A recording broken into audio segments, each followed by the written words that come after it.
Chapter of history के मुअज़्ज़ज़ सामईन अस्सलामु अलैकुम। दोस्तों, आज हम बात करेंगे ऐसे ग़ुलाम की जिसका असल नाम कोई नहीं जानता, लेकिन मगरबी दुनिया में इसे स्पार्टकस के नाम से पुकारा जाता है। तारीख शाहिद है कि रोमन सल्तनत का शहराजा बखेरने वाला यही ग़ुलाम था। स्पार्टकस की तारीख़ पैदाइश पर बहुत सारे मुहक्किकीन और तारीख दानों में इस बात पर इत्तफाक है कि वो 111 से 109 कबले मसीह में थ्रेस, जो कि मौजूदा अहद में मशरकी यूरोप का बाल्कन इलाका कहलाता है, में पैदा हुआ। ये वो ज़माना था जब दुनिया में रोमन शाही अरूज पर थी। सल्तनत रोम के अमीर ख़ानदान जो इस बादशाहत का हिस्सा थे, दुनिया भर से कमसन बच्चों को खरीद कर बाकायदा गुलाम बनाया करते थे। इन गुलाम बच्चों को जानवरों की तरह जंजीरों से बांधकर रखा जाता था और हीरे, सोने और दीगर कीमती धातुओं की कानों में जबरी मुशक्कत पर लगाया जाता था। कई मील लंबी और गहरी कानों में ऑक्सीजन और रोशनी की कमी के बायस रोजाना की बुनियाद पर कई गुलाम बच्चों की मौत वाक़ई होती थी। जिस्मानी तशद्दुद के साथ साथ जिनसी तशद्दुद भी अरूज पर था। जिंदा बच जाने वालों को शाम पड़ते ही एक बार फिर जंजीरों में जकड़कर तय खानों में बांध दिया जाता था, जहां सल्तनत रोम के मुसल्लह सिपाही हर वक्त पहरे पर मामूर होते थे। दोस्तों, वीडियो में मजीद आगे बढ़ने से पहले चैप्टर ऑफ हिस्ट्री को सब्सक्राइब करें, इस वीडियो को लाइक करें और बेल आइकॉन पर जरूर क्लिक करें। शुक्रिया। स्पार्टकस को भी बचपन में ही खरीद कर इन्हीं तहखानों में रखा गया। सल्तनत रोम के अमीर खानदानों को ग्लैडिएटर्स की लड़ाई का शौक था। ग्लैडिएटर्स गुलामों में से जिस्मानी तौर पर मजबूत गुलामों को बनाया जाता था। ग्लैडिएटर्स के खेल में दो गुलाम उस वक्त तक आपस में लड़ते थे जब तक उनमें से एक मर ना जाता, और खून बहते, तड़पते और बिलकते इंसानों को देखकर सल्तनत रोम के उमरा मैदान की बाला नशिस्तों पर बराजमान होकर दादो तहसीन के तारीफी कलमात के साथ खुशियां मनाते थे। इन ग्लैडिएटर्स को ट्रेनिंग देने के लिए शाही दरबार में बाकायदा कोच मुकर्रर थे।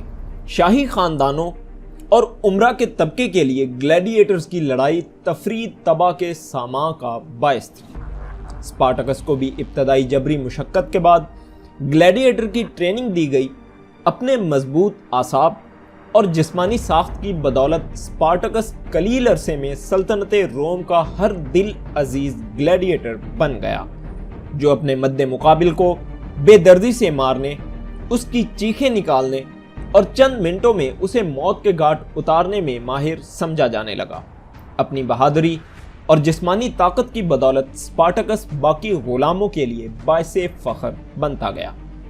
एक दिन ग्लैडिएटर्स खाने के लिए कमरे में जमा थे कि शाही पहरेदारों ने एक ग्लैडिएटर को मजीद खाना तलब करने के जुर्म में बेदर्दी से मारना शुरू कर दिया। ये सूरत हाल देखकर ग्लैडिएटर स्पार्टकस के मादी जिस्म में पोशीदा बागी लीडर का किरदार जाग गया और उसने बगैर किसी पेशगी मंसूबाबंदी के शाही पहरेदारों पर हमला कर दिया, जो अपनी नौइयत का मुनफरिद और अनोखा वाकया था।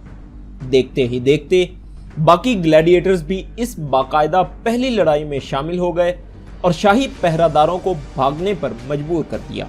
सजा के तौर पर इस जुर्म की पादाश में इन दर्जन भर ग्लैडिएटर्स को कई दिनों तक भूखा रखने के साथ साथ तरह तरह की अजियतें भी दी गईं। यही वो वक्त था जब स्पार्टकस ने अपने तबके की ताकत और जंग का अंदाजा लगाना शुरू किया।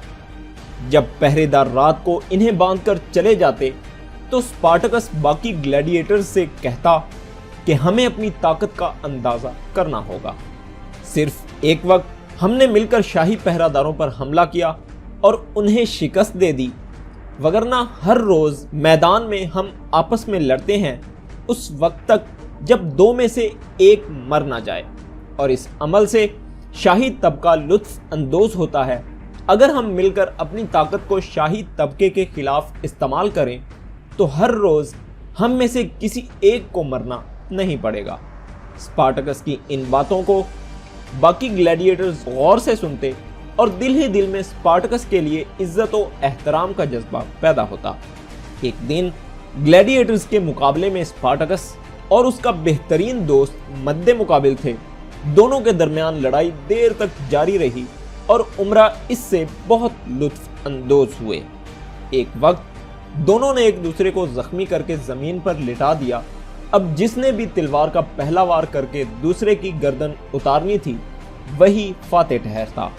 اسپارٹکس نے یہ سوچ کر کہ آج اس کے مد مقابل اس کا بہترین دوست تھا، تھوڑی ہچکچاہٹ دکھائی کہ اس دوران اس کے کانوں میں اس کے دوست کی کپ کپاتی آواز پڑی کہ اسپارٹکس تلوار اٹھاؤ اور میرا سر قلم کر دو۔ اسپارٹکس نے جواباً کہا کہ یہی کام تم بھی کر سکتے ہو۔ اسپارٹکس کے دوست نے کہا کہ نہیں اسپارٹکس، یہ کام تم نے کرنا ہے، ہم میں سے کسی ایک کو زندہ رہنا ہے اور میں چاہتا ہوں تم زندہ رہو، اس لیے کہ بہت سارے غلاموں نے تم سے آس باندھ لی ہے کہ تم ان کے نجات دہندہ ہو سکتے ہو۔ جو کام تم زندہ رہ کر کر سکتے ہو وہ میں نہیں کر سکوں گا، اس لیے اے عزیز دوست تلوار اٹھاؤ اور بڑے مقصد کے لیے میرا گلا کاٹ دو۔ اس لمحے اسپارٹکس نے بڑے مقصد کے لیے تلوار اٹھائی اور اپنی زندگی کے آخری گلیڈیٹر کھیل کو جیتنے کے لیے اپنے مد مقابل پر وار کر دیا۔ اس رات دوست کے آخری الفاظ باز گشت بن کر اسپارٹکس کے کانوں سے ٹکراتے رہے۔ صبح ناشتے سے ذرا پہلے اسپارٹکس نے روم شاہی کے خلاف بغاوت کا فیصلہ کر لیا اور باقی گلیڈیٹر سے کہا کہ ناشتے کی پلیٹوں کو اپنا ہتھیار بنا کر ہم پہرے داروں پر حملہ کریں گے، پھر ان کے ہتھیار چھین کر ہم قلعے سے باہر نکل جائیں گے تاکہ کھلے میدانوں میں باقی غلاموں کو ساتھ ملا کر لڑائی کی جا سکے۔ دیگر 2 درجن کے لگ بھگ گلیڈیٹرز جو دل ہی دل میں اسپارٹکس کو اپنا نجات دہندہ مانتے تھے خوشی سے جھوم اٹھے اور یوں 73 قبل مسیح کی اس گھڑی 2 درجن غلاموں نے کرۂ ارض پر موجود وقت کی سب سے بڑی طاقت روم شاہی کے پہرے داروں کو موت کے گھاٹ اتارنے کے بعد قلعے کی دیواروں کو پھلانگ دیا۔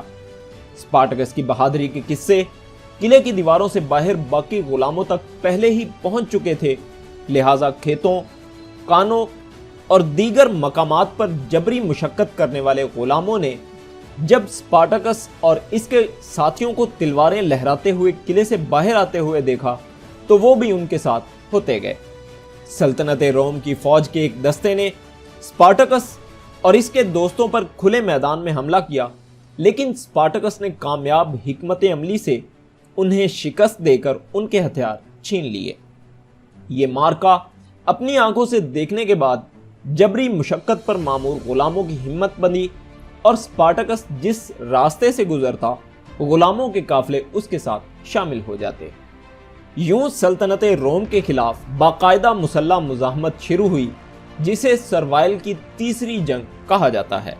اسپارٹکس نے غلاموں کو بغاوت پر اکسایا اور 72 قبل مسیح تک اس نے سلطنت روم کو کئی مسلح حملوں میں شکست دینے کے بعد حکمت عملی کے طور پر جنگ کا دائرہ روم سے دور کے علاقوں میں بڑھانے کو ترجیح دی تاکہ گوریلا جنگ کے ذریعے روم کی فوج کو کمزور کیا جا سکے۔ 72 قبل مسیح تک اسپارٹکس 1,20,000 فوج کا سپہ سالار بن چکا تھا اور اس نے مقابلے کے لیے گال کے علاقے یعنی موجودہ فرانس کا انتخاب کیا، جبکہ اس کے قابل اعتماد دوست اسے روم پر حملہ کرنے کا مشورہ دے رہے تھے۔ لیکن اسپارٹکس روم کی فوج کو مرکز پر حملہ کرنے سے پہلے اسے کمزور کرنا چاہتا تھا، جس کا نتیجہ یہ نکلا کہ اس کے قابل اعتماد دوست کرکس نے روم پر حملہ کرنے کو ترجیح دی اور اسپارٹکس کی فوج سے علیحدگی اختیار کر کے 30,000 فوج کے ساتھ روم پر حملہ کر دیا۔ کرکس کی فوج کو شکست ہوئی اور وہ خود بھی مارا گیا۔ اسپارٹکس نے دیگر علاقوں سے باغی جمع کرنے شروع کیے اور مضافات میں روم فوج کو پے در پے شکست دے کر ان کی عسکری طاقت کو کمزور کر دیا۔ پھر 71 قبل مسیح میں سلطنت روم نے اپنے سب سے سفاک جنرل मार्कस क्रासस को स्पार्टकस की फौज पर हमला करने के लिए भेजा, जिस लड़ाई में स्पार्टकस की फौज को एक ट्रैप में फंसाकर शिकस्त दी गई और इस जंग में स्पार्टकस भी मारा गया।